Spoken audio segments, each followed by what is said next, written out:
ఒప్పుకుంటానే, నా love ఫెయిల్యూరేనే. Love లో fail అయిన ప్రతి మగాడు ఏమంటాడు, ఈ లవ్వే ఎంత, ఈ అమ్మాయిలే ఎంత అంటాడు. కానీ నేను అలా అన్ను. ఎందుకంటే నేను లవ్ చేయడంలో తప్పు చేయలేదు, ఎంచుకున్న అమ్మాయి విషయంలో తప్పు చేశా. నేను ఒక అమ్మాయిని లవ్ చేసి ఉండాల్సింది, కానీ నేను నిన్ను లవ్ చేశా. నా లవ్ ఫెయిల్యూర్ అయింది కదా అని 7 పాటలు పాడుతూ మందు కొట్టి గడ్డం మెచ్చుకుని దేవదాసన అవుతాను అనుకున్నావా? లేక నేను ప్రేమించిన మేము వదిలేసింది మమ్మల్ని కలపండి అని ఏ పోలీస్ స్టేషన్ కో కోర్టుకో వెళ్లి న్యాయం అడుగుతాను అనుకున్నావా? సింహాన్నే. ఒక్క విషయం బాగా గుర్తుంచుకో, లైఫ్ లో మన ఫస్ట్ లవ్ గెలుస్తుందా గెలవదా అన్నది ముఖ్యం కాదు. లాస్ట్ గా మనం చనిపోయేటప్పుడు మనకంటూ ఒక లవ్ ఉంటుందా ఉండదా అన్నది ముఖ్యం. నాకుంటుంది.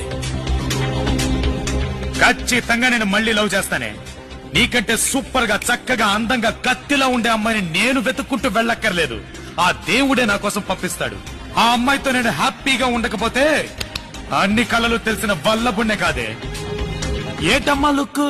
లెఫ్ట్ లో కొడితే రైట్ లో పగులుద్ది. వస్తా.